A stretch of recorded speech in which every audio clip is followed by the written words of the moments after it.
உட்காருவேனா அப்படிங்கிறதுமே நான் நினச்சி கூட பார்த்ததில்ல.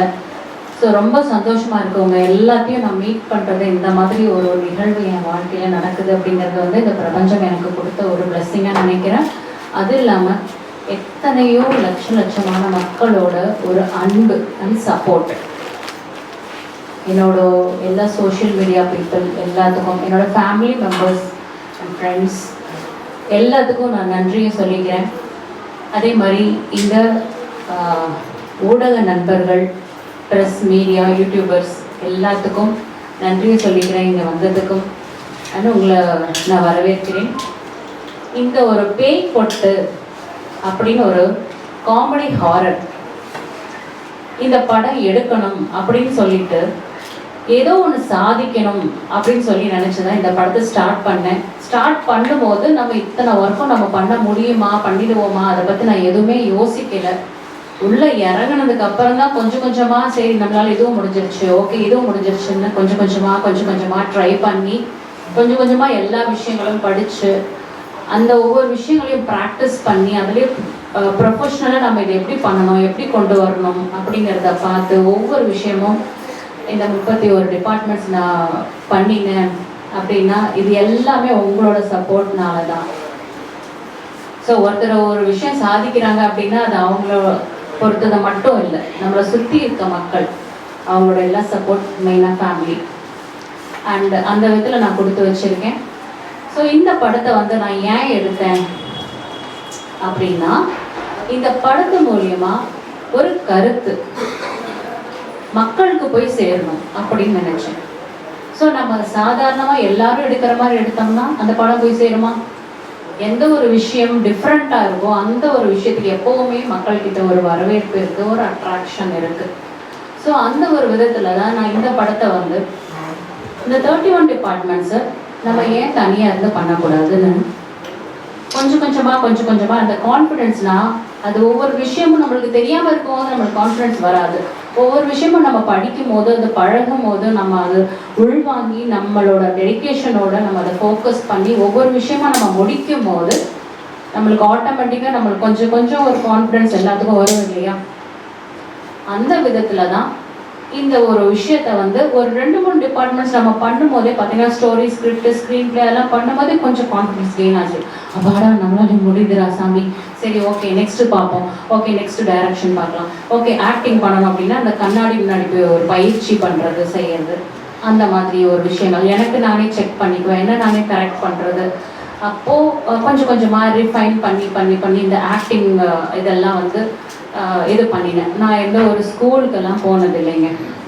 எனக்கு வந்து ஆக்டிங் எல்லாம் தெரியாது. எனக்கு இயல்பாக நான் எப்படி பேசுகிறேனோ, இப்போ அவங்க முன்னாடி எப்படி பேசணும் அப்படி தான் படத்துலையும் பேசி வச்சுருக்கேன். ஸோ உங்களுக்கு எல்லாத்துக்கும் பிடிக்கும்னு நம்புகிறேன். ஸோ ஒரு ஆக்டிங் பண்ணணும், இந்த ஆங்கிளில் பார்க்கணும், இந்த டிகிரியில் பார்க்கணும், அதெல்லாம் எனக்கு தெரியாது. நான் ஒரு உணர்ச்சி பூர்வமாக நம்மளோட உணர்வுகளை நம்ம கதை மூலியமாக அதை சொல்லணும்னு ஆசைப்பட்டேன். அது வந்து இந்த டயலாக்ஸு அது இதெல்லாம் வந்து பார்த்திங்கன்னா நம்மளோட பேச்சு வழக்கில் நம்ம சாதாரண நம்ம வாழ்க்கையை பிரதிபலிக்கிறது தானே இந்த சினிமா.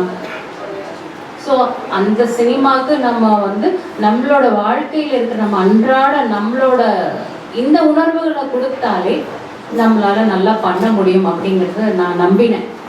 ஸோ அது இல்லாமல் ஒவ்வொரு விஷயமும் பண்ணும்போது பார்த்திங்கன்னா நிறைய சேலஞ்சஸ், நிறைய இடத்துல போய் ஸ்டக் ஆகிடுவேன். அப்போ என்ன இதை எப்படி கற்றுக்கலாம், என்ன பண்ணலாம் அப்படின்னும் போது நிறைய வந்து கூகுள் சர்ச் பண்ணுறது, யூடியூப் சர்ச் பண்ணி அதெல்லாம் படிச்சுக்கிறது ஒவ்வொரு விஷயமும். அப்படி தான் வந்து பார்த்திங்கன்னா இந்த எடிட்டிங்கு அதெல்லாம் வந்து பார்த்திங்கன்னா பேசிக் லெவல்லேருந்து ஒரு ப்ரொஃபிஷியன்சி லெவலுக்கெல்லாம் வந்து ரீச் ஆகிறதுக்கு அவ்வளோ ஹார்ட் ஒர்க் பண்ணினேன். ஸோ இது வந்து நாம் அடித்து சொல்லுவேன், சாதாரணமாக வந்து இந்த விஷயத்தை யாராலையும் பண்ண முடியாது. ஏன்னா நிறைய மக்கள் இதை வந்து பண்ணிக்கிட்டு வந்திருக்கீங்க. நம்ம மனக்கண்ணில் ஒரு படம் ஃபஸ்ட்டு தெரியுது, அதுதான் ஸ்டோரி. அது ஒரு டைரக்டராக இருக்கட்டும், ஒரு கேமராமேனாக இருக்கட்டும், அவங்களுக்குள்ள ஒரு விஷன் இருக்கும், ஒரு ஸ்டோரி ரைட்டராக இருக்கட்டும். அப்போ அந்த மனக்கண்ணில் இருக்க படத்தை நம்ம தேட்டரில் போய் பார்க்குறோம். ஆனால் இதுக்கு இடைப்பட்ட காலத்தில் எத்தனை பேர்த்தோட உழைப்பு, அந்த எத்தனை பேர் அது வாழ்வாதாரமாக இந்த சினிமாவை நம்பி இருக்காங்க. எத்தனை பேர்த்தோட வாழ்க்கைக்கு இது வந்து ஒரு அர்த்தம் கொடுக்குது, எத்தனை பேர்த்தோட ஆசைகளை நிறைவேற்றுது, ஃபைனான்ஷியலாகவும் சரி, நம்மளோட ஒரு மைண்ட் பேஷனுக்காக நம்ம பண்ணாலும் சரி. ஸோ இந்த சினிமாங்கிறது வந்து ரொம்ப ஒரு இன்றியமையாத ஒரு விஷயம், நம்ம வாழ்க்கையோட ஒரு ஒத்துப்போன ஒரு விஷயம். நம்ம அதை வந்து நம்மளோட வாழ்க்கையிலேருந்து பிரித்து எடுக்கவே முடியாது. எங்கே போனாலும் நம்ம ஒரு பாட்டு கேட்குறோம், எங்கே போனாலும் ஒரு மிமிஸ், ஒரு காமெடி, ஒரு என்ன சொல்றது, ஒரு சென்டிமெண்ட் சீன், எல்லாமே நம்மளுக்கு ரிலேட் ஆகுதே. அப்போ சினிமா வேற, நாம வேற இல்லை. அதனால இது ஆக்டிங் போய் படிச்சாலும் நான் பண்ண மாட்டேன். நான் எப்படி இருக்கேன், நான் எப்படி பேசுறேன், அப்படி நம்ம உணர்வுகள், நம்ம சிரிக்கிறோம், அழுவுறோம் இல்லைங்களா, நம்மளோட சென்டிமெண்ட்ஸ், நம்ம எப்படி எப்படிலாம் நம்ம சொல்றோம், லைஃப்ல நம்ம எப்படி வாழ்றோம், அதை அப்படியே நம்ம படமாக்குவோம், நம்மளோட கருத்துக்களை சொல்லுவோம். மக்கள்கிட்ட கண்டிப்பா நம்மளுக்கும் ஒரு வரவேற்பு இருக்கும் அப்படின்னு நான் நம்பி தான் இந்த ஒரு விஷயத்த நான் பண்ணினேன். எந்த ஸ்கூலுக்கு நான் போகலை, காலேஜுக்கு போகலை, ஐ மீன் இந்த ஃபிலிம் ஸ்கூலுக்கு சொல்கிறேன். நான் யாருக்கிட்டையும் அசிஸ்டண்ட் அந்த மாதிரி எதுவும் நான் பண்ணலை. எனக்கு தெரிஞ்ச விஷயங்களை பண்ணியிருக்கேன். ஆனால் எந்த விஷயத்துலையுமே காம்ப்ரமைஸ் பண்ணுற மாதிரி குவாலிட்டியில் எப்போவுமே நான் காம்ப்ரமைஸ் பண்ணவே மாட்டேன். இந்த விஷயத்துலையும் நான் வந்து பண்ணலைன்னு நான் நம்புகிறேன். ஸோ அதை நீங்கள் தான் சொல்லணும். ஸோ உங்களுக்கு எல்லாத்துக்கும் பிடிக்கும் அப்படின்னு நான் நம்புகிறேன்.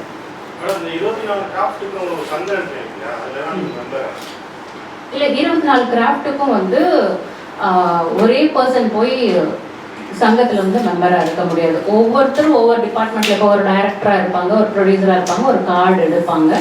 பட் நம்ம சாதனை அப்படின்னு சொல்லி பண்ணும்போது பார்த்தீங்கன்னா அத்தனையும் நம்ம கார்டு எடுக்க முடியாது.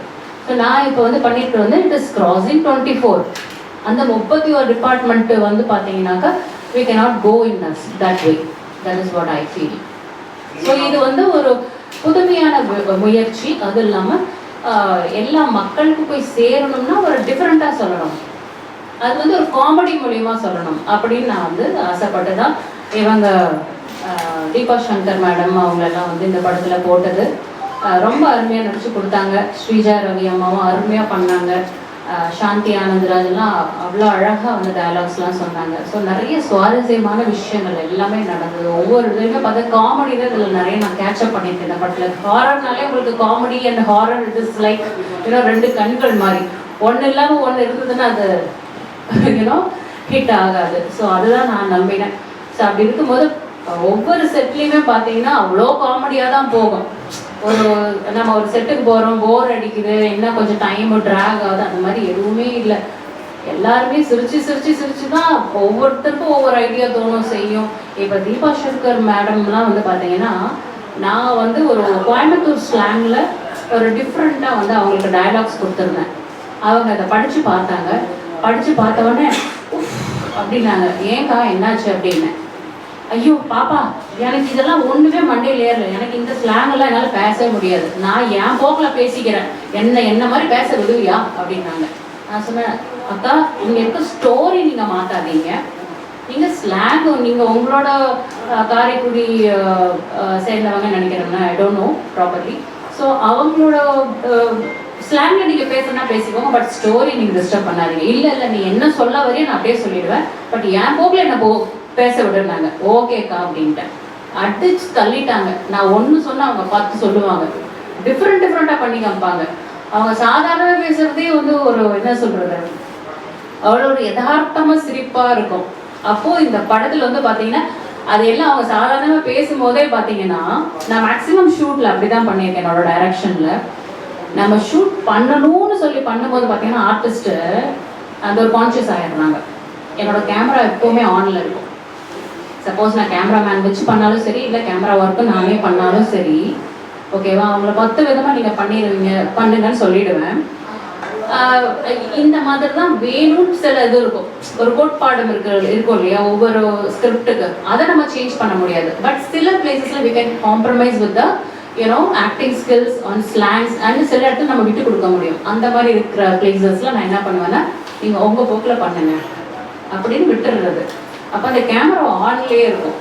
அவங்க ஒரு ஃபர்ஸ்ட் டைம் செகண்ட் டைம் பண்ணுறதை விட அப்புறம் கேமரா ஆனில் இருக்கான்னு கேட்பாங்க. இல்லை ஆஃபில் தான் இருக்குது, நீங்கள் பண்ணுங்க அப்படின்றது. அப்போ அவங்க பண்ணுவாங்க பாருங்கள். 3rd 4th டைம்லாம் பார்த்தீங்கன்னா அவ்வளோ ஒரு இயல்பாக அவ்வளோ ஒரு அழகாக இருக்கும். அது பார்த்தீங்கன்னா நடிக்கிற மாதிரியே இருக்காது.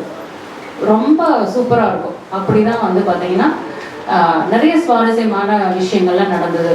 ஒரே கேலியும் கிண்டலும் கூத்தும் அப்படி தான் ஷூட்லாம் போச்சு. ஸோ எங்களுக்குள்ளார ஷூட்லேயுமே பார்த்தீங்கன்னா இப்போ என்னோட ஷூட்டில் நடித்தவங்களாம் கூட இங்கே வந்திருக்காங்க. ஸோ அவங்களுக்கும் நான் நன்றி சொல்லிக்கிறேன் இங்கே வந்ததுக்கு. ஸோ அவங்களெலாம் கூட நீங்கள் கேட்டு பாருங்கள். நம்ம ஒரு டைரக்டர் மாதிரியோ அந்த ஒரு இதெல்லாம் எந்த ஒரு பேரியர் எதுவுமே இல்லை. We were like really good unit. நல்ல ஒரு ஃப்ரெண்ட்ஸ் மாதிரி இருந்து அவங்களுக்கு ஏதாவது ஒரு சஜஷன் இருந்தாலும் they can openly come and tell me. நானும் அவங்கக்கிட்ட அவ்வளோ அட்ஜஸ்டபுளாக இருப்பேன். நல்ல ஒரு ஃபேமிலி மாதிரி தான் போச்சு. நல்ல ஒரு என்ன சொல்கிறது ஜாலியாக. So we always use to sit have food together. அது மாதிரி தான் இருந்தது. ரொம்ப நல்ல ஒரு என்ன சொல்கிறது எக்ஸ்பீரியன்ஸாக இருந்தது. எவ்வளோ நாள் மேடம் ஷூட்டிங் எடுத்தீங்க? காமெடி தவிர்த்து மெசேஜ் தான் ஒரு இம்பார்ட்டன்ட் மெசேஜ் நான் சொன்னேன் முன்னாடியே. தகுதிக்கும் திறமைக்கும் வாய்ப்பு எல்லாத்துக்குமே கிடைக்கணும். அந்த வாய்ப்பு வந்து உங்களோட திறமையை அடிப்படையாக கொண்டு தான் இருக்கணுமே தவிர மற்ற விஷயங்கள், மற்ற டிமாண்ட்ஸ், மற்ற பணமோ ஓகேங்களா அதை வச்சு இருக்கக்கூடாதுங்கிறது இந்த படத்தோட ஒரு கருத்து. ஏன்னா நம்ம எல்லாராலையுமே ஏன் சாதிக்க முடியாம போகுது? Because people are demanding in different ways. சில பேர் பணம் கேட்குறாங்க, அவங்க கேட்குற பணத்தை நம்மளால் இன்வெஸ்ட் பண்ண முடியாது. ஸோ அப்போ நீ ஹீரோ இல்லை. ஃபீமேலாக அதுக்கு தனியாக டிஃப்ரெண்ட்டாக ஒரு டிமாண்ட்ஸ் ஒரு லிஸ்ட்டே இருக்குது. இப்போல்லாம் மேலுக்கும் நிறைய டிமாண்ட்ஸ் இருக்குது. ஸோ இது முடியும் முடியாதுன்னு சொல்லிட்டு எல்லாருமே விட்டுட்டு போயிட்டே இருந்தா அப்புறம் எப்படி நம்மளோட பேஷன், நம்மளோட ஆசை, நம்மளோட கனவு அதை நம்ம சாதிக்கிறதுக்கு தான் நம்ம இந்த உலகத்தில் வந்திருக்கோம். ஸோ கடவுள் நம்மளுக்கு இந்த மாதிரி ஒரு ஆரோக்கியமான உடல், ஆரோக்கியமான ஒரு மனநிலை, நம்மளுக்கு ஒரு கனவு, ஒரு ஆசை, இதெல்லாம் பண்ணணும், ஜெயிக்கணும் அப்படி நம்ம நல்லா இருக்கும் போது நம்ம இப்போ செய்யாட்டி எப்போ செய்யணும்? எத்தனையோ பேத்துக்கு இந்த பிளஸிங்ஸ் கடவுள் கொடுக்கலையே. கை ஊனமா இருக்கு, கால் ஊனமா இருக்கு, கண் இல்லை. அப்படி இருக்கவங்க கிட்ட கூட போய் பாருங்க எவ்வளோ மோட்டிவேஷன் நம்மளுக்கு கிடைக்கும். அப்போ கூட அவங்க அதை விட்டு கொடுக்காம எனக்கு இது இல்லை அது இல்லைன்னு சொல்லிட்டு விடாம ஏதோ ஒன்று பண்ணணும், செய்யணும்னு ஏதோ ஒன்று ஒர்க் பண்ணுவாங்க. அப்போ கடவுள் நம்மளை இவ்வளோ நல்லா வச்சிருக்காரு, நம்ம ஏன் பண்ணக்கூடாது அப்படின்ற ஒரு விஷயத்த அடிப்படையாக வச்சு நம்ம பார்க்கும்போது யாரும் யாருக்கும் டிமாண்ட் எதுக்கு போடணும்? இங்க நம்ம எல்லாருமே நம்மளோட ஆசைகளை, கனவுகளை வந்து சரி பண்ணிக்கிட்டு தீர்த்துக்கிட்டு போகக்கூடிய ஒரு கனவு காணும் ஒரு பையா தான் இங்க வந்திருக்கோம். அந்த பையை நிரப்பிக்கிட்டு தான் நம்ம இங்க இருந்து போகணுங்கிறது தானே ஒரு கான்செப்ட். அப்போ இன்னொருத்தருக்கு மேல இன்னொருத்தர் ஒரு ரெஸ்ட்ரிக்ஷன் போடுறது, டிமாண்ட் போடுறது அதெல்லாம் இல்லாம ஒரு திறமை, ஒரு தகுதி அது இருக்கா எல்லாத்துக்கும் வாய்ப்பு. இப்போ எந்த ஒரு இண்டஸ்ட்ரி போனாலும், எந்த ஒரு வேலை வாய்ப்புக்கு போனாலும் அவங்களோட படிப்பு பார்க்குறாங்க, ஓகேவா? அவங்களோட எஜுகேஷன் குவாலிஃபிகேஷன் அவங்களுக்கு வந்து வேலை கிடைக்குது. ஆனால் ஃபிலிம் இண்டஸ்ட்ரியிலையும் அந்த மாதிரி வரணும். இப்போ அவங்களுக்கு ஒரு திறமை இருக்கா? அவங்க இங்கே படிச்சுட்டு வந்திருக்காங்களா, அங்கே படிச்சுட்டு வந்திருக்காங்களா? நீ பெண்ணுங்கிறதுனால இதை பண்ணு, நீ ஆணுங்கிறதுனால இதை பண்ணுங்கிற அந்த ஒரு டிமாண்ட்ஸ் இருக்கக்கூடாது. இப்போ எப்படி வந்து ஒரு டிகிரி வாங்கியிருக்கீங்க, அதை வச்சு தான் அப்ளை பண்ணுறீங்க ஆட்டோமொபைல் சர்வீஸில், ஐடி சர்வீஸில், ஐடி பீப்புள், இன்ஜினியரிங், டாக்டர்ஸ் எல்லாமே நம்ம படிப்பு வச்சு நம்மளுக்கு ஒரு திறமை தகுதியை வந்து வளர்த்துக்கிட்டு ஒரு 10 வருஷம் 20 வருஷம் பாடுபட்டதுக்கு அப்புறம் அவங்களுக்கு ஒரு வாய்ப்பு கிடைக்குதுங்கிறது வந்து ஒரு சாத்தியமான ஒரு நம்பிக்கை இருக்கு. ஃபிலிம் இண்டஸ்ட்ரியில there is no stable.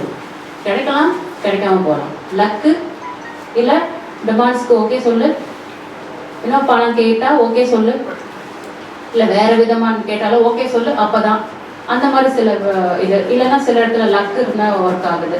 இந்த மாதிரி எதுவுமே இல்லாமல் ஒரு அந்த பேப்பர் ஒர்க் மாதிரி உங்களுக்கு ஒரு டிகிரி இருக்கா, திறமை இருக்கா, ஓகே அந்த மாதிரி ஒரு அப்பாயின்மெண்ட், ஒரு கவர்மெண்ட் ஜாப் மாதிரி கூட கொண்டு வரலாம். நிறைய விஷயங்கள் பண்ணணும்னு நினச்சா நிறைய விஷயங்கள் பண்ணலாம். அதெல்லாம் பெரியவங்கெல்லாம் தான் பார்த்து முடிவு பண்ணணும். நம்ம ஒரு ஆசையை தான் நம்ம சொல்ல முடியும். பேய் கொட்டு, இப்போ பேய் கொட்டுங்கிறது வந்து பார்த்தீங்கன்னா ஒரு காமெடி அண்ட் ஹாரர். நம்ம படத்துலேயே வந்து 2 ஜோனல் யூஸ் பண்ணியிருக்கோம்.